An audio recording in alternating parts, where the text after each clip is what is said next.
Hello, അപ്പോൾ എല്ലാവർക്കും നമ്മളുടെ പുതിയൊരു റെസിപ്പിയിലേക്ക് സ്വാഗതം. അപ്പോൾ ഇന്നത്തെ റെസിപ്പി എന്ന് പറയുന്നത് കക്ക ഇറച്ചി തോരനാണ്. സാധാരണ എല്ലാവരും ഫ്രൈ ആണ് പ്രിപ്പയർ ചെയ്യുന്നത്. തോരൻ ചിലർ പ്രിപ്പയർ ചെയ്യാറുണ്ട്. അപ്പം അത് താല്പര്യമുള്ളവർക്ക് ഒരു വെറൈറ്റി പിടിച്ച് നോക്കാം എന്നുള്ളവർക്ക് ട്രൈ ചെയ്ത് നോക്കാവുന്ന ഒരു റെസിപ്പിയാണ്. അപ്പോൾ നമുക്ക് വീഡിയോയിലേക്ക് കിടക്കാം. ഇതിനുവേണ്ടി ഞാനിവിടെ എടുത്തിട്ടുള്ളത് 1/2 കിലോ കക്കയാണ്. അപ്പോൾ ഇത് ഞാൻ നല്ല വൃത്തിയായി കഴുകി ഒന്ന് വെന്ത് വെച്ചിട്ടുള്ളതാണ്. ഉപ്പും മഞ്ഞളും ചേർത്ത് വെന്ത് വെച്ചിട്ടുള്ളതാണ്. അപ്പോൾ അതിൻ്റെ വീഡിയോ ഞാൻ ഡിസ്ക്രിപ്ഷനിൽ കൊടുത്തിട്ടുണ്ട്. കാരണം നമ്മൾ കക്ക ഫ്രൈയുടെ ഒരു വീഡിയോ നേരത്തെ അപ്ലോഡ് ചെയ്തിട്ടുണ്ടായിരുന്നു. അപ്പോൾ അതിൽ ഡീറ്റെയിൽ ആയിട്ട് ഇതെങ്ങനെയാണ് ക്ലീൻ ചെയ്യുന്നതെന്നും വെന്തെടുക്കുന്നതെന്നൊക്കെ കാണിച്ചിട്ടുണ്ട്. അപ്പോൾ അത് നിങ്ങളൊന്ന് പോയി കണ്ടു നോക്കുക, അത് കാണണമെന്നുള്ളവർക്ക്. അപ്പം അതുപോലെ വെന്ത് വെച്ചിട്ടുള്ള കക്കയാണ് ഇവിടെ എടുത്തിട്ടുള്ളത്. ഇനി നമ്മൾ എടുത്തിട്ടുള്ളത് കടുക് വറക്കാനായിട്ടുള്ള കടുക്, ഒരു വലിയ കഷ്ണം ഇഞ്ചി അത് ചെറുതായിട്ട് കൊത്തിയരിഞ്ഞത്, പിന്നെ ആവശ്യത്തിനുള്ള കറിവേപ്പില, ഒരു 15 അല്ലി ചുമന്നുള്ളി ഞാനിവിടെ ചെറുതായിട്ട് അരിഞ്ഞു വെച്ചിട്ടുണ്ട്. ഞാൻ കൂടുതലും ചെറിയ ഉള്ളിയാണ് എടുക്കുന്നത്, അതാണ് നമുക്ക് കൂടുതലും ടേസ്റ്റ് തരുന്നത്. അതുപോലെ തന്നെ ഒരു 5-6 ഉണക്കമുളക് എടുത്തിട്ടുണ്ട്. അപ്പോൾ ഞാൻ 2 പച്ചമുളക് കൂടെ എടുത്തിട്ടുണ്ട്. അത് പക്ഷേ ഞാൻ വീഡിയോയിൽ കാണിക്കാനായിട്ട് വിട്ടുപോയതാണ്. അപ്പോൾ ഇനി നമ്മളിവിടെ എടുത്തിട്ടുള്ളതെന്ന് വെച്ചാൽ ഒരു അരമുറി തേങ്ങ ചിരകിയതാണ്. അപ്പം ഒരുപാട് തേങ്ങാപ്പീര ഞാൻ ചേർക്കുന്നില്ല, എന്നാലും അതിനാവശ്യത്തിനുള്ള തേങ്ങാപ്പീര എടുത്തിട്ടുണ്ട്. അപ്പോൾ അത് ജസ്റ്റ് ഒന്ന് ചതച്ചെടുക്കാനായിട്ട് ഞാൻ ഗ്രൈൻഡറിലേക്ക് ഇടുന്നുണ്ട്. അതിൻ്റെ കൂട്ടത്തിൽ ഞാൻ ആകെ കുറച്ച് മഞ്ഞൾപ്പൊടി മാത്രമാണ് ചേർത്തിട്ടുള്ളത്. അപ്പോൾ അത് ഞാനവിടെ ചതച്ച് മാറ്റി വെച്ചിട്ടുണ്ട്. പിന്നെ നമുക്ക് വീഡിയോയിലേക്ക് കിടക്കാം. ചട്ടി ഇവിടെ ചൂടായിട്ടുണ്ട്. ഞാൻ അതിലേക്ക് 1.5 ടേബിൾ സ്പൂൺ ഓയിൽ ചേർത്ത് കൊടുക്കുന്നുണ്ട്. ഞാനിവിടെ എടുത്തിട്ടുള്ളത് ഒലിവ് ഓയിലാണ്. കൂടുതലും ഞാൻ ഒലിവ് ഓയിലാണ് കറികളെല്ലാം വെക്കാനായിട്ട് ഉപയോഗിക്കുന്നത്. വെളിച്ചെണ്ണയാണ് കൂടുതലും ടേസ്റ്റ് തരുന്നത്. അപ്പം അതിലേക്ക് ഞാൻ കടുക് ഒന്ന് ഇട്ടിട്ടുണ്ട്. കടുക് പൊട്ടി വരുമ്പോഴത്തേന് നമുക്ക് ആ ഉണക്കമുളകൊന്ന് ചേർത്ത് കൊടുക്കാം. ഇനി അതിലേക്ക് ഞാൻ അരിഞ്ഞു വെച്ചിട്ടുള്ള ഇഞ്ചി ചേർക്കുന്നുണ്ട്.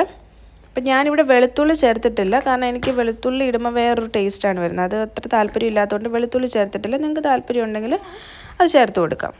അപ്പോൾ ഇഞ്ചിയുടെയും പച്ചമണം ഒന്ന് മാറി വരുന്നതെന്ന് 2 മിനിറ്റ് ഒന്ന് ഇളക്കി കൊടുക്കാം. എന്നിട്ട് അതിലേക്ക് നമുക്ക് അരിഞ്ഞു വെച്ചിട്ടുള്ള കൊച്ചുള്ളി ചേർത്ത് കൊടുക്കാം.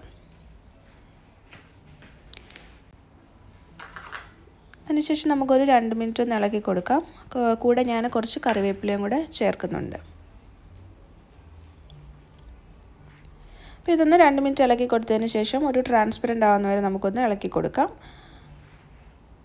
അപ്പോൾ അത് ഈ ഒരു പരുവത്തിലെത്തിയിട്ടുണ്ട്.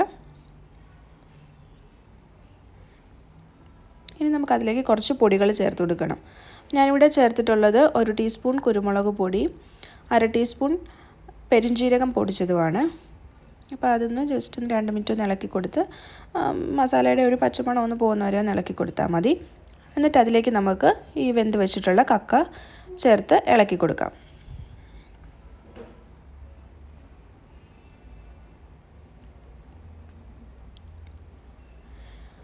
അതിനോടൊപ്പം തന്നെ ഞാൻ ആ അരപ്പും കൂടെ ചേർത്ത് കൊടുക്കുന്നുണ്ട്. ഓൾറെഡി നമ്മളിവിടെ കക്ക വെന്ത് വെച്ചിട്ടുള്ളതാണ്, അപ്പോൾ പ്രത്യേകിച്ച് വെള്ളമൊന്നും ചേർക്കണ്ട. പക്ഷേ അതിൻ്റെ കൂട്ടത്തിൽ ഞാൻ അരപ്പ് ഒന്ന് കഴുകിയെടുത്ത വെള്ളം മാത്രമേ ചേർക്കുന്നുള്ളൂ. ജസ്റ്റ് ആ ആവിയിലിരുന്നൊന്ന് അരപ്പും മീറ്റുമായിട്ടൊന്ന് വെന്ത് വരാൻ വേണ്ടി മാത്രം. അതിൻ്റെ കൂട്ടത്തിൽ കുറച്ച് ഉപ്പൂടെ ചേർക്കുന്നുണ്ട്. അപ്പോൾ നിങ്ങൾ അളവനുസരിച്ച് ചേർക്കുക. ഓൾറെഡി നമ്മളത് വെന്ത സമയത്ത് ഉപ്പിട്ടതാണ്.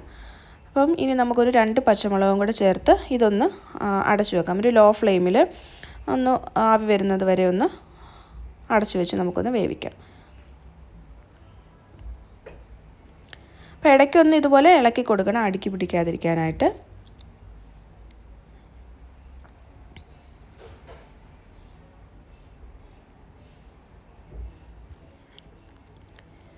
ഏകദേശം നമ്മളൊരു 5 മിനിറ്റ് ആയിട്ടുണ്ട്. അപ്പോൾ ഞാനിനി ഇതിലേക്ക് ഉപ്പ് നോക്കിയപ്പോൾ കുറച്ച് ഉപ്പ് കുറവായിട്ടാണ് തോന്നിയത്. അപ്പോൾ അത് നിങ്ങളുടെ ആവശ്യം അനുസരിച്ച് ഈ സമയത്ത് ഉപ്പൊക്കെ ചേർത്ത് കൊടുക്കാം.